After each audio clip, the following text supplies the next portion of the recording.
All right, everyone. Welcome back to Cricket Unfiltered. I'm Menners. I have with me Jelisa Apps. Jelisa, how are you? I'm doing well, Menace. How are you? Good, thanks. Star of Channel 10 and SEN host Jelisa Apps. I heard you've got a new show on starting soon. Yeah. Steve O'Keefe and I are actually going to be doing a show together on Sundays, but it's going to cover all sport, not just cricket, although he can obviously shed quite a lot of light on cricket. And yeah, we'll just see how long it takes us to get fired, I guess. Great. Terrific. And we've got Paul Dennett. Well, Paul, how are you first? Good, mate. How are you? Hey, Jelisa. Yeah, Congratulations on the new show. That sounds fantastic. Thank you. Upset the ladies last week, Paul. So Benison O'Reilly, this is what she wrote in. 1. R.E. Maxwell's wedding. Poor Mrs. Dennett. Her hub's a real romantic, isn't he?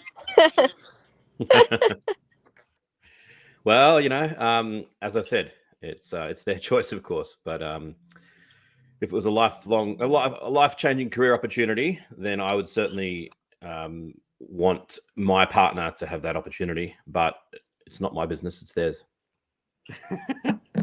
What if she's saying go and do it and it's him? Well, that's absolutely fine. I'm just saying from my point of view, that's what I would be doing. And Rahul made a good point, I guess, on the Maxwell thing.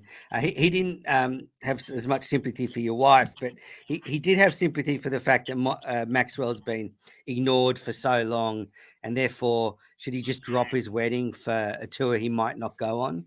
Well, that's the point that I was thinking. I didn't think he was going to be picked anyway, and you made the point that you thought he would have been. So that's sort of, I think, where I was coming from.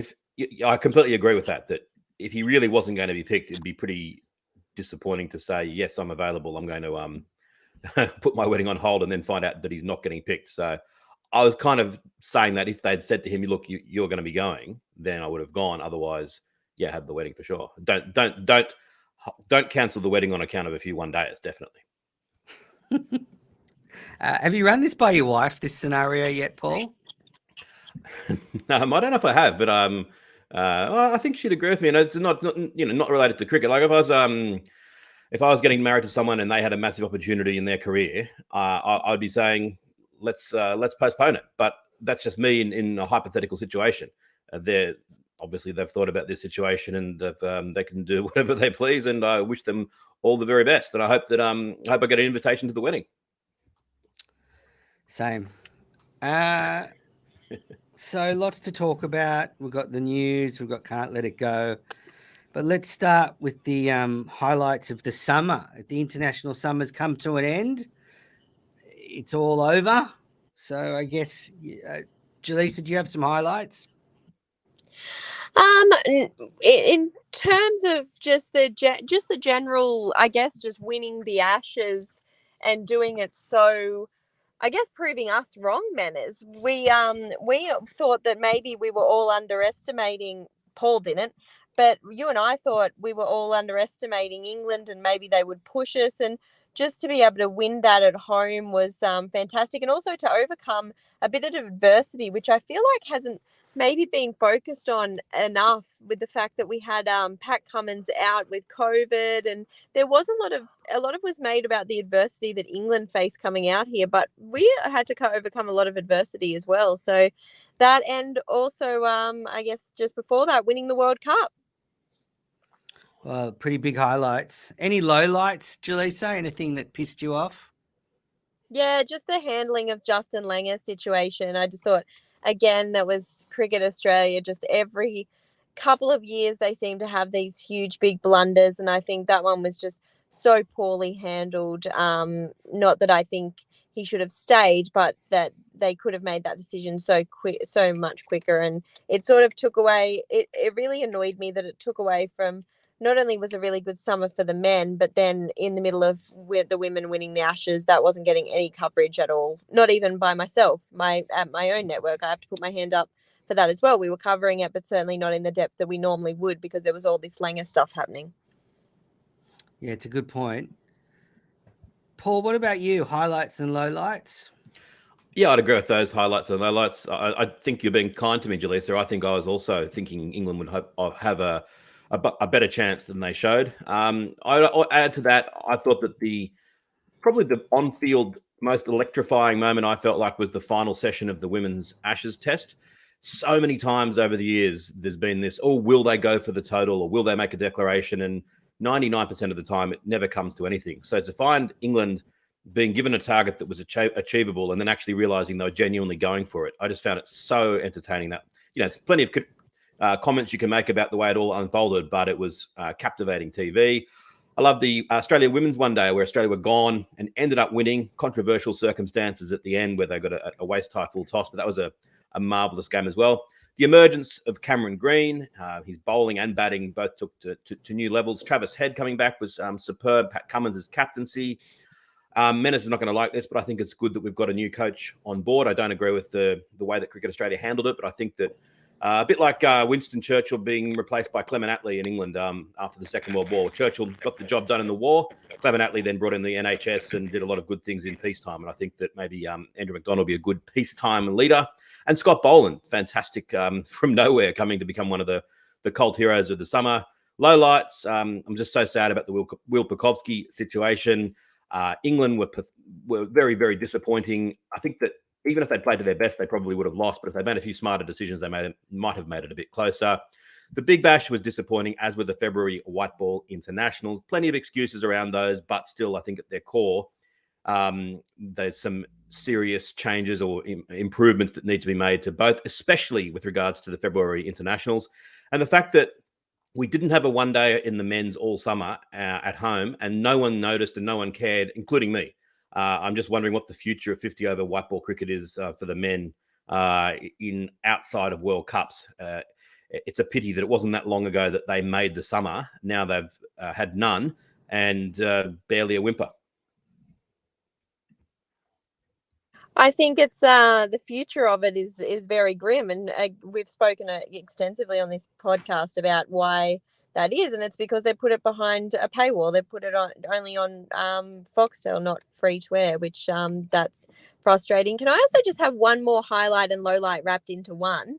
Highlight for me, Michael Neser making his debut. Lowlight, the fact that he never got spoken about again. It was all, if it was going to be Scott Boland or Josh Hazlewood that plays, and poor Michael Neser then got forgotten about for the rest of the series. And now he's injured as well. He's missing the tour to Pakistan. Yep. All right, my highlights and lowlights. Yeah, like Paul, I love that ODI series versus India in the women's game, and you mentioned that one game where Australia got up and won, and then I think though India won the next game and broke Australia's very long undefeated streak. So I like those matches. My other highlight was the Stark ball to start the Ashes off, an unforgettable Ashes moment. The Khawaja twin tons was a beautiful story at the Sydney Cricket Ground, recalled, and then basically knocking the door down with those impressive innings. So they're my highlights. Paul took most of them, so there's not much left. Lowlights, Langer going. That's sad. The other lowlight was the England team, just pathetic. Again, zero competition. I think Ed Cowan on his podcast said that they gave up by the second test, the Poms. So that was a bit annoying. Thanks for coming, but they didn't really put much effort in. And my other low light is probably Cricket Australia. They haven't had a great summer, starting with the Tim Payne axing all the way through to the handling of the Justin Langer situation, and their reputation's in tatters. I sort of forgot about Tim Payne. I forgot that even happened. He's just sort of gone, and we've never thought of it. Well, I haven't thought about him again. It's so true. It was the biggest news story, and then it's a bit like Donald Trump, in the, not comparing the two guys, but Donald Trump was front and center, and then all of a sudden I haven't thought of Donald Trump for weeks and weeks. Same with Tim Payne, but yeah, let me stress again, I'm not comparing the two of them as individuals. I did not expect a Payne-Trump comparison.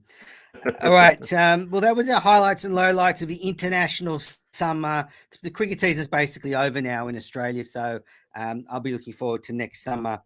Can't wait. I thought it's worth sort of looking at the T20 series, Australia v Sri Lanka, the 5 matches, not so much the details, but the stats out of it. And the leading run scorer for Australia was Josh Inglis, who made his international debut, made 155 runs at an average of just under 39, with just a lazy strike rate of 144. Then the second leading run scorer was Glenn Maxwell, and then there's a bit of a gap to the rest. So really, Inglis was the real story out of that summer, apart from Ashton Agar, who only played 3 matches but didn't concede a boundary at all in any of his spells. So that's pretty incredible.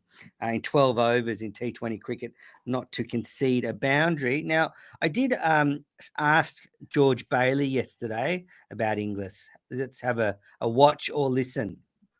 Hi, George. I was just wondering what you made of Josh Inglis's international debut.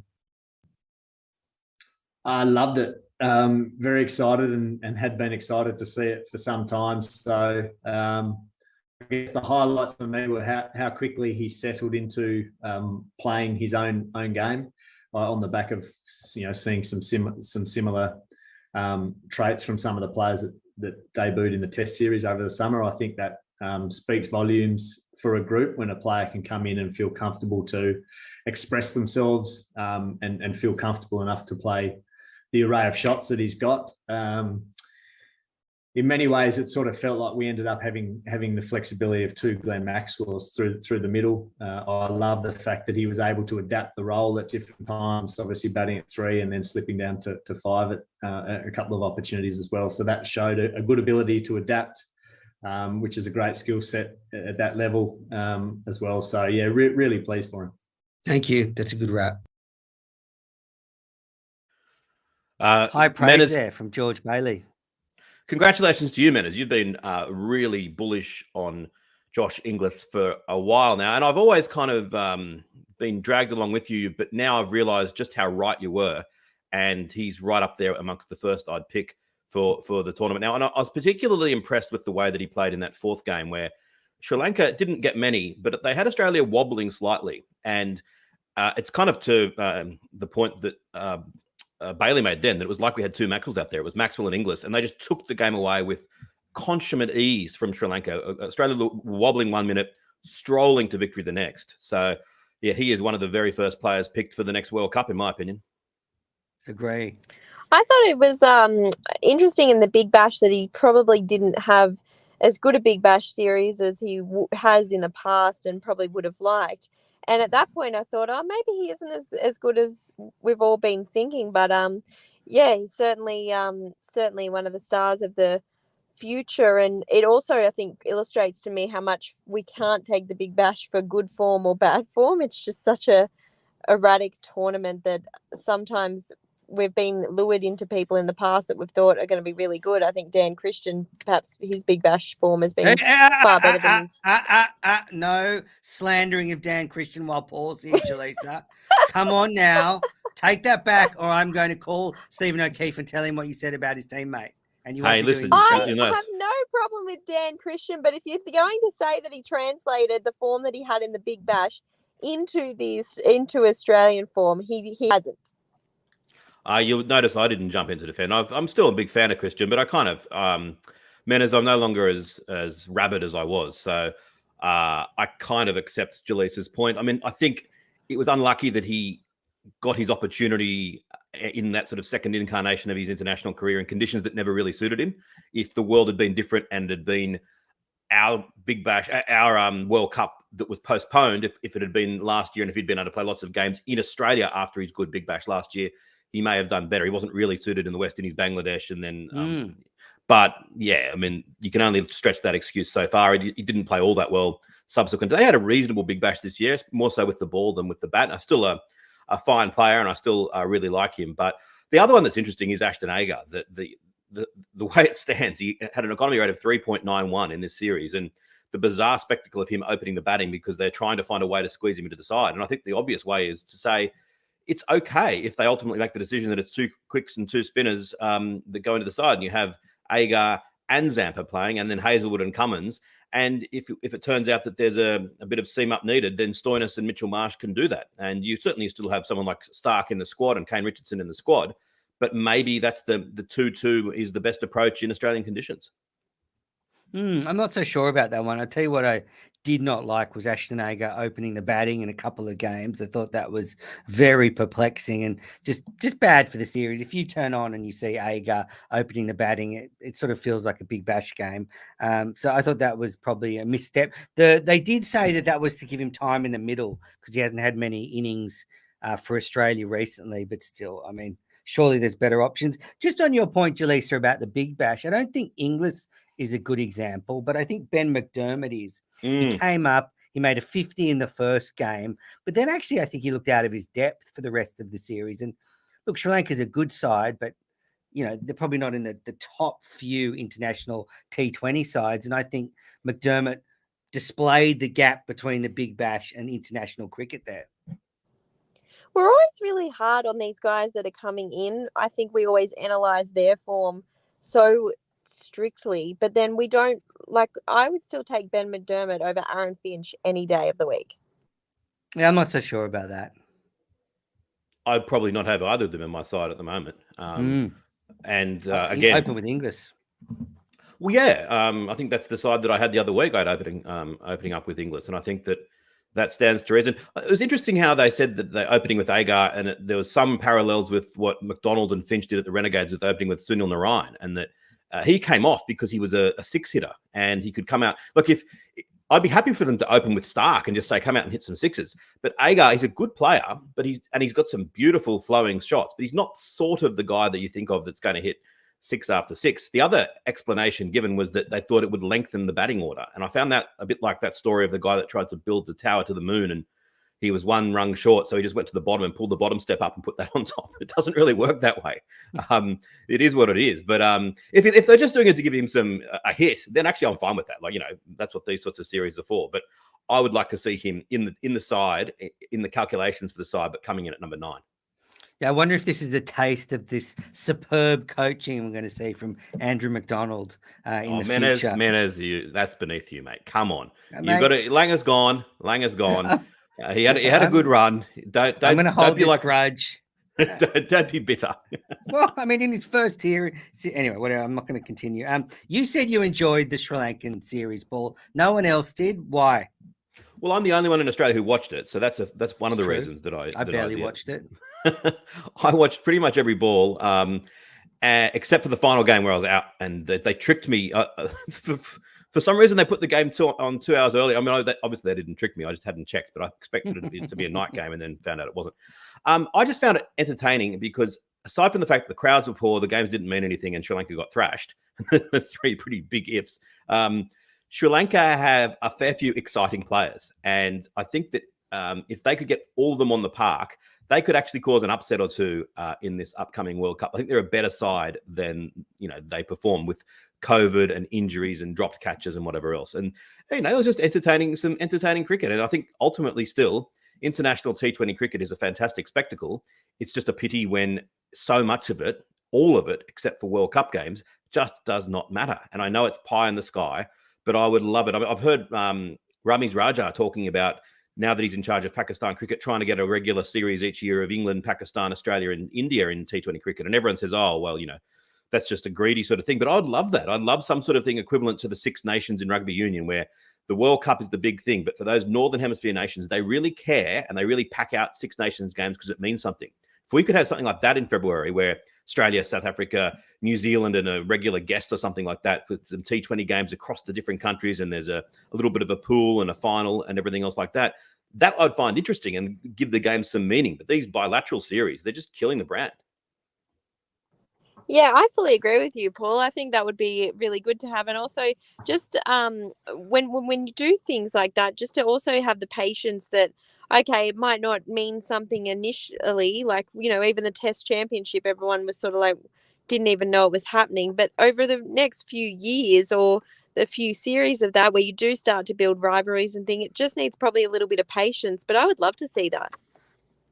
It's funny when I look back and you see the old highlights of the World Series Cup that used to be on, and Richie Bena's talking at the points table, and it's a points table of 3 for matches that sometimes they have 14 preliminary games to get to a best of 3 final series where only one got eliminated. And you'd think, how could this have possibly engaged us? Yet I watched it every year and loved it every year. It was just that slight hint of kind of making it into an actual tournament that made a huge difference. There are, of course, lots of other reasons as well, but I'd love to replicate that. I can't see it happening there. Yeah. Yeah, I feel whatever structure we do is going to not work until the best players are available. And the way the schedule's looking, that's probably never going to happen for these white ball games. But I just think the punters are sick of it. Most of the time when it's not a World Cup, it's 5 or 6 of Australia's best 11 and then the rest. And I think, why people like that, the World Series that you were talking about, Paul, is because it was the best. It was, the West Indies coming here with their great side, taking on Australia's best team, and probably the Poms were there sometimes, and the Kiwis with Hadley. I think people now have worked out that too much of this is just filling spots with reserves. Absolutely. And also, imagine how bad the crowds would have been if instead of being T20s, these last 5 games had been 50 over games. You probably don't rob a few extra thousand off the crowd. Yeah. A few more notes here from Paul Dennett. Notable that Australia's only loss of the summer, men or women, was in the final game versus Sri Lanka. The TV deal is up in 2 years. Are we worried that maybe none of 9, 7 or 10 are especially keen? Well, Jelisa, I mean, what's the talk in the corridors at Channel 10? I would find it hard to believe none of them would be keen for the right price. I think there's certainly probably some damage done with every single network. So that's probably not good for Cricket Australia. 9 obviously didn't see the value in getting the cricket again, and they flicked it. 10, I think, well, there was negotiations there, and they eventually broke down, and maybe there's a bit of animosity there. And 7, obviously, they've gone through that court case to try and not even pay for what they agreed to. So I don't imagine that any network is super keen to deal with Cricket Australia, but they'll all take it at the right price. There's no doubt about that. I think I could see it going back to 9 purely because of the way that 9 has made a real charge with Stan. They seem to be picking up a lot of, although they did let go of the Super Netball, which was surprising, but they seem to be picking up whatever's available and throwing it on Stan for the right price. So I could probably see maybe 9 and Stan going for it again. Be interesting with 7. With what kind of damage has been done there by that litigation, but I don't really think that Cricket Australia are in a great position at the moment for negotiating it. Amazon Prime. Well, that's the fear. That's the fear that they'll find that it'll be on some crazy platform. And, I'm not really thinking that's going to be the case. But as Jelisa said, all 3 networks will do it for the right price. But all 3 are going to be from a starting position of saying, we're not overly keen to negotiate with you guys again, given the way that things went last time and also the way that the deal has gone. So I'm not sure that they're going to get a commensurate amount to what they got last time, which is a bit of a concern. And they've only got themselves to blame. So we'll see how that pans out in a couple of years' time. Hopefully the situation has improved by then. Most certainly. What I could see happening is definitely the test matches just being sold as like the tests summer being sold as a completely separate package to almost everything else. So then have the Big Bash sold separately, the one day is sold separately, T20 sold separately, which sort of has already kind of happened at the moment, but I can just see it being split even more. Agree. Yep. All right, let's get into the cricket headlines. The first one is that Australia has announced their white ball squad for Pakistan. So, look, the strange thing here is that a lot of players are resting. So, obviously, the big quick Stark, Cummins, Hazelwood, David Warner, Steve Smith. Steve Smith's actually in the squad. Sorry, David Warner's coming back. Marnus Labuschagne's in the white ball squad, so you'll be happy about that, Paul. So this is mainly a 50-over squad. There's only one T20, and George Bailey said they basically picked a 50-over squad, and they'll just pick a T20 side from that. I guess the key sort of debating point here is, a lot of players, first team players, are resting from this white ball stuff, but then are going to the IPL straight after. Now, the way the contracting works, actually, say Cummins resting from this white ball series can't actually go to the IPL until this is finished, because it would be a terrible look if you had, I know, Cummins opening the bowling in an IPL game the same day Australia's playing Pakistan. So what do you think of that situation? I think it's actually okay. I think it's a difficult situation that normally they don't like to schedule things that clash with the IPL, but sometimes it's unavoidable.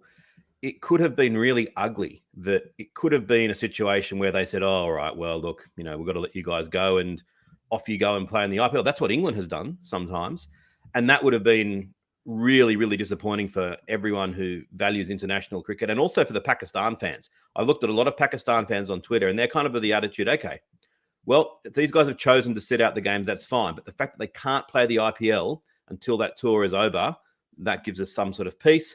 And I think that at the same way, that by allowing them to get to the IPL earlier and get their quarantine done and whatever else, it sort of pacifies the BCCI bit as well. So I think in this instance, they've probably got a difficult balance okay, in my opinion. I find it a bit strange to sit out these matches, but not be playing anywhere else. Like, if that was the case, I would have thought you'd just put your hand up and say, all right, well, I'll play these. Like, what else are you doing? So they got to rest up for their IPL clubs, Jelisa. They got to rest up for the IPL. I mean, that's what they're basically doing. I mean, if the IPL wasn't there, they'd be playing in this series and having a rest after. I mean, what does it even matter how you go in the IPL? You've already got the money. Like, I don't know. Yeah, well, exactly. It does leave a little bit of taste when it's. I find it really disappointing when you see players rest. What I think contributes to with games that mean nothing, in inverted commas, is that when players rest, it makes the other games more important. They're basically saying, well, these other games are more important. These games we know mean nothing. And so then you see all these young guys come in, but even watching them means nothing, because you're like, oh, they're kind of just the default side. Yeah, they haven't even earned it. So I feel like something... Sorry? Well, they haven't even earned it. They're just like only picked because the best team's not available. Or you could look at it the flip side, that they've finally earned their spot and then they get punted when someone decides they want to play cricket again. So yeah. I don't know. It does this whole resting thing. Like, I get why they need the rest in certain situations. The schedule is completely jam packed, but when it does affect international cricket, it is a little bit of a bitter pill to swallow. And I should make a note, Mitchell Starc, he's not playing in this series, but he's not going to the IPL. He's just actually having a rest. So I can cop that. I just find it a bit hypocritical. He's always done. He's always rejected the IPL to actually rest. And good on him. He doesn't, Warney and all that questions his attitude on the field. He's 100% committed to playing for Australia. I wish some of these players were more like that. He's 100% committed to playing for Australia, and he's also committed to his balance too in his life mentally and resting his body. And yeah, you're right. He's not just sort of chasing all the money, which I don't begrudge anyone for, but it is like a little bit, as a viewer, a little bit annoying. Like you chasing the cash on Sundays with O'Keefe. You know what I would have been doing on Sundays? Just enjoying my life, and now I get to enjoy it with Steve O'Keefe. So whatever. I'm not resting from anything, Menners, let me tell you. That's good to know. I wasn't sure if I'd get sending a message that you're resting from the next Cricket Unfiltered. Absolutely not. Cameron Green's in this 50 over squad. And there was an interesting sort of chat from Bailey. I get the feeling that they're actually really looking at Cameron Green as being part of our 50 over team next year because of his immense all-round abilities. We've seen it in the domestic 50 over competition. He's got a phenomenal record, and you add into it his superb bowling. I mean, he would be great in our 50 over team. Absolutely, yeah. I think it's great that he's in the side. All right, so that's the team. It's 3 ODIs, 1 T20 at the end of that Pakistan tour. Tim David wasn't picked because it's a 50-over squad. He was asked that a few times. But, Paul, you've got some thoughts around this? Well, I think it's just pleasing that they're actually talking about him. I think that it took for 6 different franchises to bid for him and for him to go for more money than any other Australian in this year's IPL auction for the selectors to actually notice him. And I think that's to their detriment. That's bad.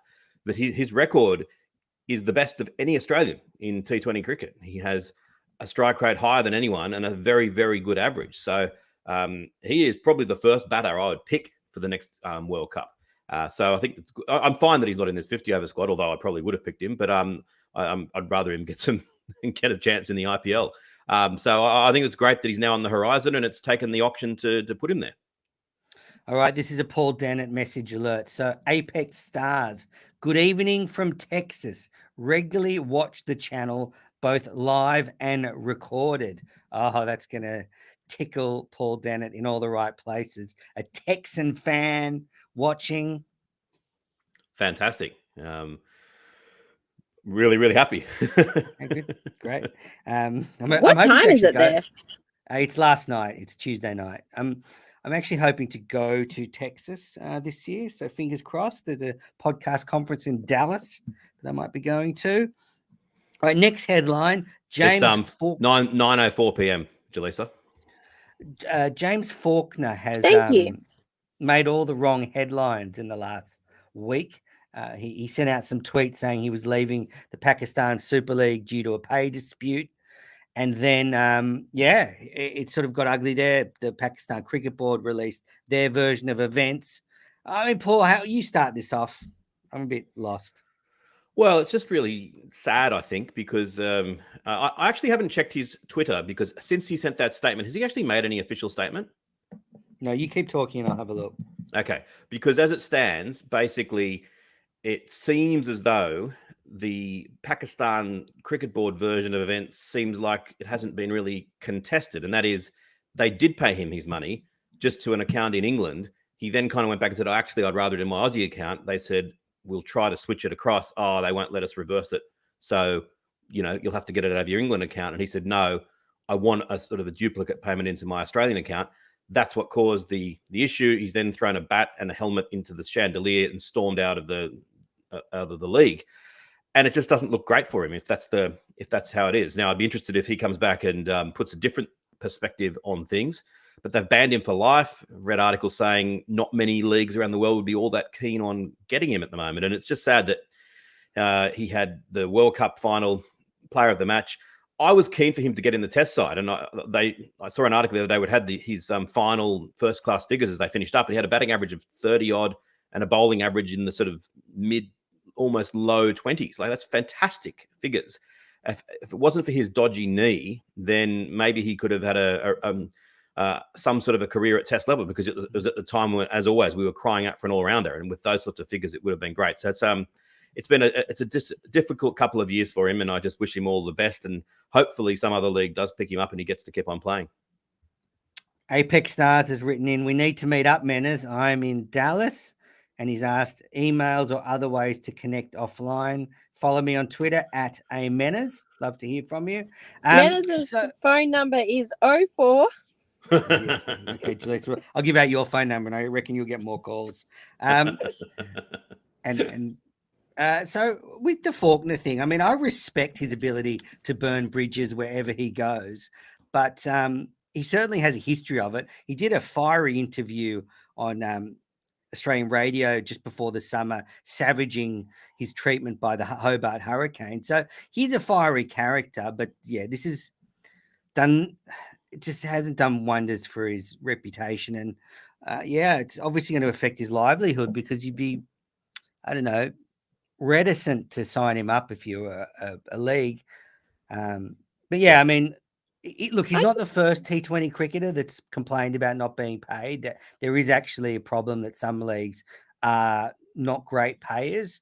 But I don't think the Pakistan Super League's in that category. I don't think there's ever any. Heard. Yeah, I think that they pay. Alrighty. And just staying on T20 cricket. Just to clarify, did he put out another statement when you looked then? No other statement. Robot Jelisa. No other statement. He seems to think very highly of himself, being a sort of in terms of blowing up the Hobart Hurricanes because they didn't pay him what he's worth, and they went, okay, well, if you can find someone else to pay that market value, well, good luck. And if it's interesting that he hasn't come back and clarified that, because if that's the case, well, they've done nothing wrong. They've done absolutely nothing wrong. They've paid him. Exactly. Provide your right bank account details and move on. Otherwise, thank you. I'm sure next. he regrets we'll find it. another I'm one. sure he regrets storming out. And Jelisa, we really have to get you something for your phone if we're going to keep recording like this. I'll have to do some research and get you some kind of headset or something. Okay. Well, okay. I mean, I think it'd be really good because we're not going to be in studio much this year, listeners. Staying on T20 cricket, Simon Caddich has quit the Sunrisers. So that follows Trevor Bayliss leaving, David Warner being sacked, Tom Moody stepped up to the head coach. So real changes there. Keep an eye on that heading into the IPL. That's all I've got to say. There's nothing much to talk about there. But Simon Caddich is looking for a job. He'd be a good Aussie coach. Why not think about him as the Aussie coach? He could hold anyone up against the wall that doesn't display the baggy green spirit. Yeah, if they think Langer's tough, wait till they get Caddo in there. He's calm. He's probably from the Simon. He played a lot of cricket with JL. He wouldn't take any shit. This fucking, soft, lovey-dovey coaching. All right, there's a new chairman of the board at Cricket Australia, Dr. Lachlan Henderson. I heard him on Australian radio speaking to Gerard Whateley earlier this week. He sounds fine. Ian Chappell was on ABC radio last week, and I'm listening to a lot of radio, aren't I? And he said that his problem with the current board is that it's not balanced. He thinks a board with all cricketers is bad, and he thinks a board with all business people is bad. So he looks at this current board and says there should be at least a couple of former Test cricketers there to sort of blend in with the business people. So I guess that's something to keep in mind. I just totally disagree with him. I mean, by that logic, if ever you or I or Jelisa were on the board, they would say, oh, well, they're not cricket people because they didn't play Test cricket, so they can't possibly know what's going on. What you need from your board is business acumen and intelligence. The bit about knowing what cricket is and how it fits into society is the single easiest bit you're going to find. And this guy, Henderson, he played first grade. He knows what cricket is. Just because he didn't play Test cricket, what's the difference? And that's underlined by that Dan Breddick book that he brought out, showing the amateur negotiations that my hero Don Bradman was responsible for after the peace in World Series cricket, that basically they were so pleased that they were getting more money than they'd ever got before. They didn't realize that they should have been getting 10 times or 100 times the amount of money that Kerry Packer was paying them. And he was making, squillions and paying them nowhere near as much because they didn't have anyone on the board who was an expert in negotiating TV rights. They had all ex-players. So I just think there's no... I don't want an ex-Test cricketer on the board just because he was a little bit better than the average person at playing a cover drive. I just don't understand that. But I think what Chappell's saying is you just should have a blend. So you're right, a board with all ex-Test cricketers is silly. But, you should have one or two there to give that perspective. Why? You've got the Australian Cricketers Association that they're going to be in close contact with. Why not have a few dentists on there as well and make sure you've got someone who's been to Antarctica? Like, what possible skills does being an ex-cricketer give you to be a board member? I don't get it. Well, Ian Chappell said that it was about knowing what it takes to win at the highest level. That was what he was saying. That just makes no sense. That's like... that they're just words. What do you mean takes no? How does that then translate to being a good board member? I don't understand that. I mean, I love Chappelle. Well, obviously the way decisions are made. Jelisa, the tiebreaker. What do you think? Pardon? What do you think? I've got no strong feelings on either of this. I'm not getting involved. You two can battle it out yourself. Okay. One other thing I'd say interesting about Henderson, and I don't want to go too long about board appointments, but I find it interesting that when you look at him on LinkedIn, if I'd been made chairman of the board, if you looked at my LinkedIn, it would straight away say that I'm the chairman of the board. It says group chief executive at Epworth Healthcare. In other words, he's staying on in the role where he's the chief executive officer of a major company. And I know there's precedent for this, Peter V'landys in rugby league and horse racing, but I just think that it's a little bit to say, have they really scoured the earth for the best possible chairman? And at the end of the day, they've come back and found a bloke who's been on their own board for the last 3 years, who, their board hasn't exactly covered itself in glory in the last 3 years. And they've got plenty of important things to do going forward. Even on that interview with Gerard Whateley, he described his CEO gig as his day job. I think that the chairmanship of Cricket Australia should be his day job. And I understand that you don't need all 7 days in the week to be a chairman of the board of a company. I just think, is he the very best choice? He sounds fine. When Whateley asked him about, why he wanted to become chairman, he really didn't give much of an answer other than he's done a bit of board work before and he enjoyed it. I would have hoped to see some vision and some real passion. Maybe that's what you get with a CEO, with a chairman. You want someone who's, very sober and meticulous, and he'll do a great job behind the scenes. But I was a little bit underwhelmed by that interview, if I'm being honest. What do you get? Like what do you get paid as the chairman?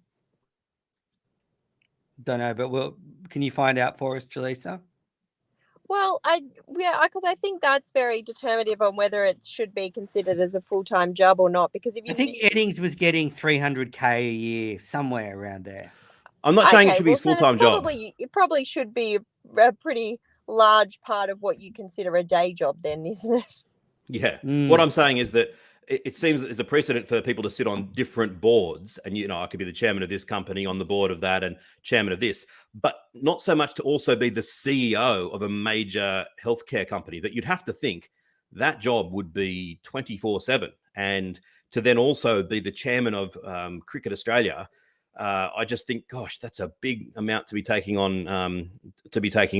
And the fact that that's clearly in his mind still going to be his day job, I'm not sure if I'm happy with that. What was the question, Paul? You said, is this the best person for the job? It's probably not. I mean, just going by the board's decisions over the last 3 years, he's probably not the best one available. I mean, well, you'd say it's amazing that in a period where they've got to get someone fantastic, allegedly they've looked at everyone and come up with someone who's already been on their board for 3 years in a time when they haven't done so well. You'd think, isn't this just so typical of sporting organisations though? Like rugby does the same thing. They never really look outside of their inner circle. That's why I'm such an NRL fan now, because V'landys just grabs the bull by the horn and takes it and makes decisions.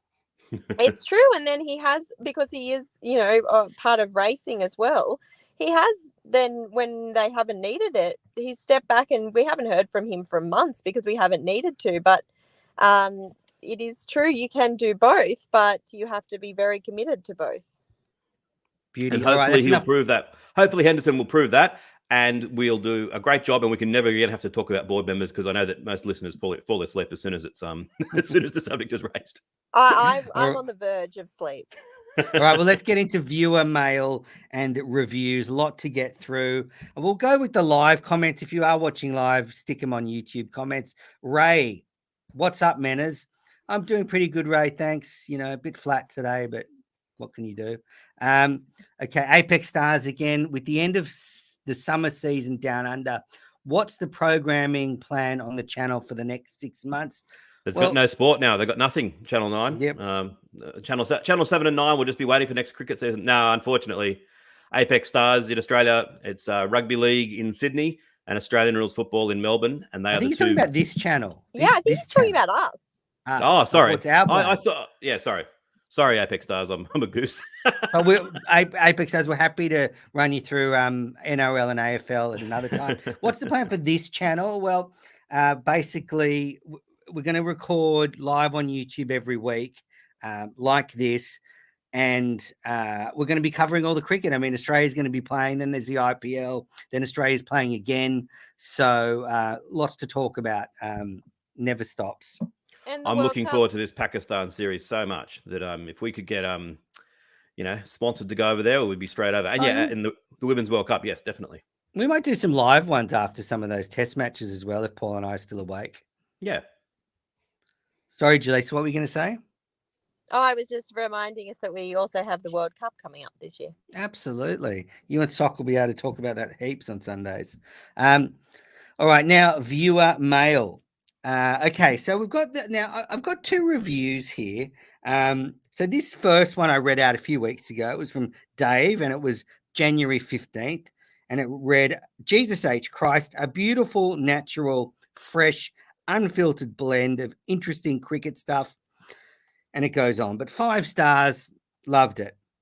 Next review comes in from Dave, same guy, but this is 16 days later. So we've dropped from 5 stars to 4 stars, and he's written, oh my God, may God have mercy on your souls. Bless you, my children, especially the fat one. Now, I read the fat one as me. Paul read it as himself, so that's fine. Yeah, I just wonder what we did in those 16 days to drop a star and then for him to bless our children. I also read the fat one as me because I've just been like eating myself to death during COVID lockdown, and now I'm paying for it. So it really could have been any one of us. We should start the Way Cricket too Unfiltered kind. biggest loser competition. I actually once did an 8 weeks of F45 with my friend Jake, because we were very, like, he said to me, because I'd never been to a gym before, and he said there's no way you could do F45 for 8 weeks, and that just really irritated me. So I did 8 weeks of it. I lost like 10 kilos. It's like, it does work. And at the end of the 8 weeks, like, the trainer was really pumped, and he was like, right, let's get you into a competition. I was like, sir, you will never see me again. And then I walked out, never went back. And all Paul those 10 inspired? kilos came back very quickly.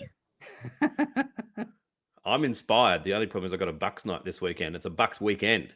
So every time in the last couple of weeks when I've started to sort of think I've really got to get fit, I just think, what's the point? I've got this Bucks weekend that's just going to nail me to the floor in terms of fitness. So maybe after that.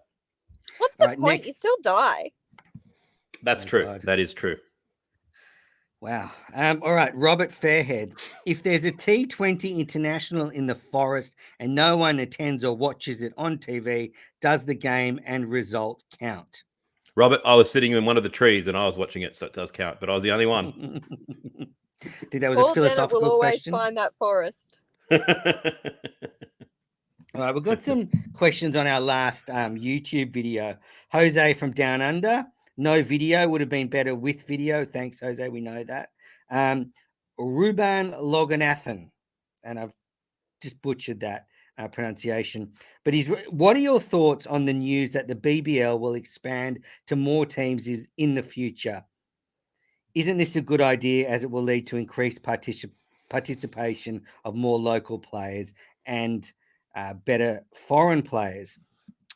I actually was thinking about this in the last week. If they were just to go, if Cricket Australia just throws a Hail Mary pass like they do in the NFL, and it's like, okay, we've got to service this TV deal. We can't play 14 rounds. Let's just chuck in the Gold Coast and Canberra for 2 years and see what happens. I actually don't think that's a bad thing. I think the problem is you maybe dilute the players, but couldn't be any worse than what we saw this year. I just don't understand why they would do that. That if they're saying we can't play this many games, but we have to play this many games, so let's throw 2 teams in and trick them into still having a competition of the same number of games, no one would get fooled by that. I just don't understand the maths behind that. It just doesn't make any sense.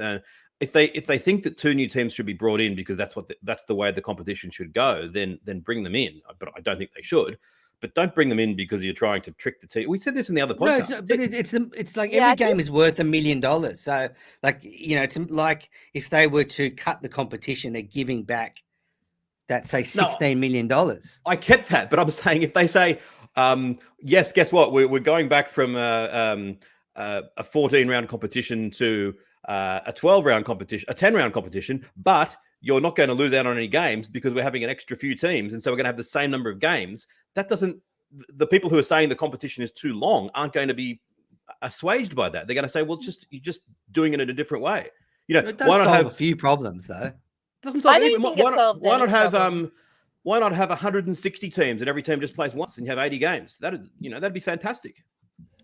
I don't think it solves any problems. I think we sort of went through this on the last podcast, but with just a couple of points. First of all, every game's worth $1 million. Every game's worth $1 million at the moment, and that is rapidly declining. If it's not going to get watched, like they've signed off on it, so.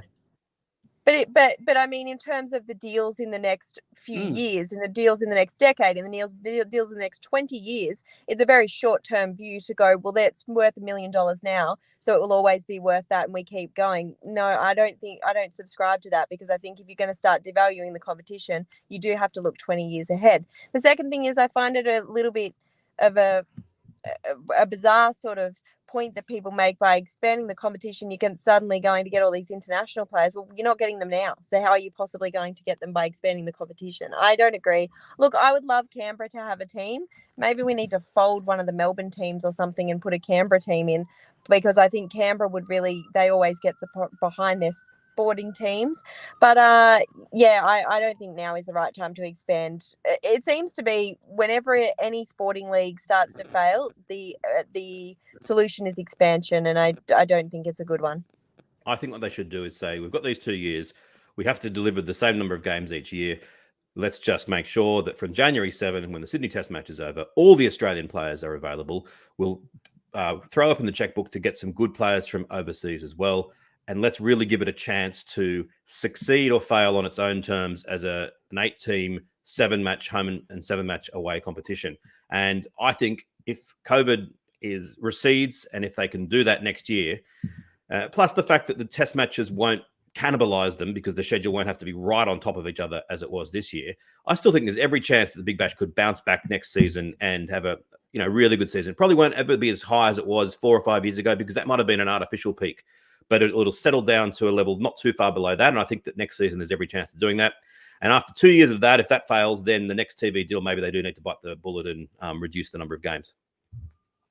All righty. Next question. This is from Martin Lawrence. Which team do you think will provide the toughest test for Australia in the Women's World Cup? Well, I've been diving into the other teams, and I think we know that India and England can challenge Australia on a good day.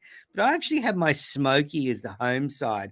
I think the Kiwis will be very tough in home conditions, led by Sophie Devine. She's obviously one of the world's best female cricketers. And yeah, I really like the New Zealand squad. Amy Satterthwaite, Susie Bates. List goes on, but I think the New Zealand side are one to watch, Martin. For those who, the Women's World Cup starts early next month, the 50 over World Cup. There's 8 teams, and it's a great format. They all play each other once, and then the top 4 go through to the semi. So it's a real purist format. Yeah, in terms of the market at the moment, Australia is the favourite. New Zealand's second favourite, just ahead of England. Then India after that. Bit of a gap to South Africa, then big gaps to West Indies, Pakistan, and a massive gap down to Bangladesh. So certainly looks as though Australia, New Zealand, England, and India would be the semi-finalists based on that. I think New Zealand, I agree. I have them as a bit of a smoky, mainly because of the players that come over and play in the WBBL too. I know it's a little bit of a different format, but still white ball cricket. But I think I think it'll be Australia's to lose. I see in the women's game just teams falling further and further behind in Australia, and I hope that doesn't continue. I hope we start getting a bit challenged, but I think Australia's just leagues ahead of everyone at the moment.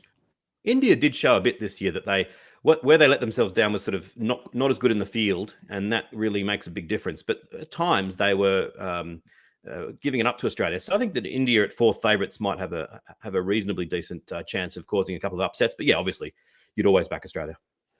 I mean, in the last World Cup in 2017, India beat Australia in the semi-final. So I think when you get through to that top 4, really anything can happen. As I said, I think England and India, while not as strong as Australia, when they're playing at their best, they can certainly compete with Australia. Martin, good question. We will be covering the Women's World Cup. What about you, Jelisa? Are you going to cover the Women's World Cup? I mean, we cover every bit of cricket for the news. So yeah, for Awesome. sure we'll be covering the Women's World Should Cup. be exciting. I mean, One thing I do like about 10, and this is not a slight on my old employers 9 because they have their benefits as well, but one thing I really like about 10 is I do get to cover a little bit more other sport other than rugby league, but also a little bit more of the women's game in everything too. Like it's a little bit off topic, but yesterday I went up and covered the launch of the NRLW, and I was able to package that. And sometimes in other bulletins that are, it's really tight for time, we also have an hour and a half. So other bulletins are really tight for time. You just don't get to package women's sport as much. So I'm sure we'll be packaging the Women's World Cup a lot. Awesome. When does the NRL start? The NRL male. Isn't that what it's called? NRL? No, that's very A-League. All right. That's very A-League. So the men's NRL that starts the 10th of March. I can't wait for the chooks to get out there. All right, let's get into Can't Let It Go. It's those little bits of cricket news you just can't let go through to the keeper. Jelisa, what have you got for us? I didn't know we were doing Can't Let It Go. We seem to do this very sporadically, so I don't have anything. I'm sorry. I've let everything go. Now, to clarify, Jelisa left the last recording early. We still did it. It wasn't, but yeah, that's fine. I've got enough for both of us. You can have this one. Trent Copeland's 400th wicket. You go. Oh yeah, that's a good one. Yeah, Trent Copeland. I don't know how much more we'll see of Trent Copeland, but on the field, you just forced him into retirement. No, I just think, no, but because he's just getting to that point, isn't he? Like, unfortunately, we all age, Manners. I know you're trying to fight it and you're looking pretty good for your age, but thank you. It happens. I hate to break it to you, but good to see him, get that, and also a lovely person off the field too. Absolutely. I think he will retire at the end of this season. I heard him talking to a radio station and he just said a few comments that made me think he's certainly not going to be back next year. All right. You can't let it go, Paul? Sorry, he's just one of those people too that you probably would have got a bit more of a run in terms of national duties, except we've just been flushed with talent over the years that he's been around. He wasn't quick enough for Buff. That was the problem. Darren Lehman, you had to be bowling 140 plus or you weren't considered. So you're really just like Justin Langer. No, I'm just speaking facts. I mean, Darren Lehman, part of his theory was that you needed that extra airspeed to trouble top batters. Whether you agree with Darren Lehman was in charge, Glenn McGrath wouldn't have had a game. Exactly. So it's a flawed tactic. I mean, look at Scott Boland. I mean, he probably does bowl 140, but anyway, Paul, what's your Can't Let It Go? I just find it always annoying at this time of year when especially football fans decry and bemoan how long the cricket season is lingering. Are you serious? The cricket season, the men's international season, began this year on the 8th of December. And we are just over 2 months later and it's all over. It's less than 2.5 months. How dare you say, oh, I'm sick of the cricket. It's time for the footy. If the football season was going to last the same length of time, it would be over in bloody well May. Now, I have great affection for the football codes in Australia, but it just sickens me how people say that it's in February, it's time for the cricket season to end. I heard a bit of the Big Sports Breakfast the other day, Laurie Daly and Michael Clark, and they had their heroes and villains from the weekend, or their good and bad. And Laurie Daly's bad was the cricket. It's gone on for too long. And Michael Clark's good was the footy. Isn't it great to see it back? Which I think he's just sort of trying to sort of show credibility in rugby league. Bloody hell. Yes, the series hasn't been great against Sri Lanka, but don't pretend that we're in winter. This is still summer. The rugby league and everything else should bugger off for a month or so, and then I'll be happy to watch them. Secondly, I'm excited about the fact that they're talking about knocking down the Great Southern Stand and improving it. And I think that if they could make the MCG even bigger and even better, apparently they were blown away by how sophisticated the technology was in SoFi Stadium in LA for the Super Bowl. So the Melburnians, give them their credit. They get things done as far as sport is concerned. We've got to beat Ahmedabad, who's got the new record for the most capacity in world cricket. Love for the MCG to become a 110,000 absolute super stadium. Well, a lot to... Just on your first point, Paul, I don't understand people in general who complain about any sport being back or any sport going too long. There's more to watch. It's like, I think those people are the same people that are like, oh, hot cross buns are already in the supermarket. Great, it's delicious. I'll eat them all year round if I can. Like, what are you talking about? Obviously, we need them all year round. We need sport all year round. It's just these negative people that are dragging me down in life. I don't want to hear it. Yeah, I agree. And my only, I'm kind of returning fire, saying, if you guys who are football fans want the cricket to be shorter, then you should start later. If they weren't saying that, I'm not starting that fight. So I agree with you there, and I also agree with you. I love it when the Christmas decorations come out in August. I'm all for that. I'd have Christmas all year round as well. I mean, I don't know about those points around hot cross buns and stuff. I agree with Jelisa; they're always good. I think the NRL and AFL going way too long. So I got to say, I'm one of those people that just gets so sick of the months and months and months of talk about it. But I do think this summer has been particularly joyless, and I think that's probably why it feels like it's been dragging on. Apart from the Ashes, We won the Ashes. Some of the women's stuff, it was just a very joyless, bad series. All the Langer stuff, all the Payne stuff. The Big Bash was shocking. I mean, the whole thing was just joyless. I mean, domestic cricket's dying. I mean, it's just like, I thought this season would be bounced back maybe from the year before, but it's actually been a regression. And because, so it feels like a long season to me. It's the shortest season ever. Fun. Yes, I agree. Also, I think the Tim Payne stuff, nobody cared.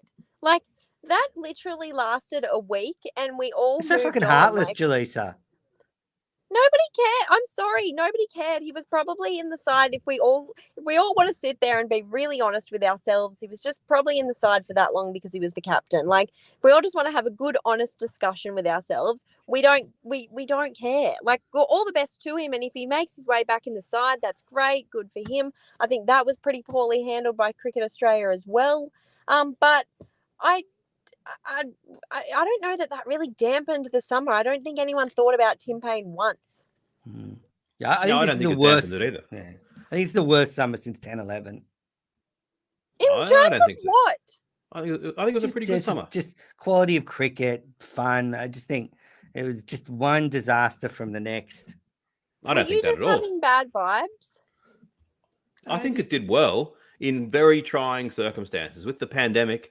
And the fact that England played badly, that's two pretty difficult things to have to come up with. And I think they handled it pretty well and got through a difficult season. And in terms of the length, I'm pretty sure as far as from first day to last day of a 5 test match Ashes series, it was the shortest of all time because of the short breaks in between them. And from first day to last day of the international season, I don't know when there's been a season this short, probably not since the 70s. So, certainly not too long for me, and I can't wait for the Pakistan tour. Yeah, I mean, there's never enough cricket for me. The whole thing felt down this year, the quality and everything. But you're right. I mean, everyone watched the Ashes. TV ratings were through the roof. So I'm glad the punters out there are watching. All right, finally get to my Can't Let It Go, and this will cheer me up. So I was reading about the Karachi Kings in the Pakistan Super League that started off terribly. I think they won their first 7 games, and then all of a sudden some joy entered my heart again because there was an article on Cricinfo that went through the worst runs in T20 cricket. And I'd actually forgotten how absolutely shithouse the Sydney Thunder were for a while. They lost 19 games in a row from 2011-12 season to 2013-14 season. They went on a stretch of 19 straight losses. I mean, that's a boost to any Sixers fan out there. So this is what's cheering you up? Yeah, absolutely. I forgot how shit they were because I mean, why does that cheer you up? Because they're like a poorly run club, and they battle away on the field, and and then the next worst was St. Lucia with 14. So the Thunder have a record that will probably never be beaten, 19 in a row. Oh, don't pretend you're a genuine Sixers fan. How can you genuinely say you're a Sixers fan? The competition got invented out of thin air 10 years ago. You don't really care who wins the Big. I love the Big Bash. I want lots of Sixers and for everyone to follow it. I don't really care who wins, and I don't believe you do either. No, but I genuinely have some issues with some of the Thunder elements. So it's more Why? a reflection on What them don't than you my like love about of the the Thunder. Thunder? Why? Yeah. Yeah, what? Because I Who's think done the something to you? Sixers Someone's is done run. something to him. I think the Sixers. Okay, I think the Sixers are run 10 times better. I think So? the But in Sixers what is way? a great You're giving organization. no examples. Did someone do Well, something 'cause I don't nasty want to to get you into from personal. 8 years ago? I don't want to start airing dirty laundry about There people must that be. run certain clubs. Here we go. Here we go. Who No, it's not rejected your personal. interview?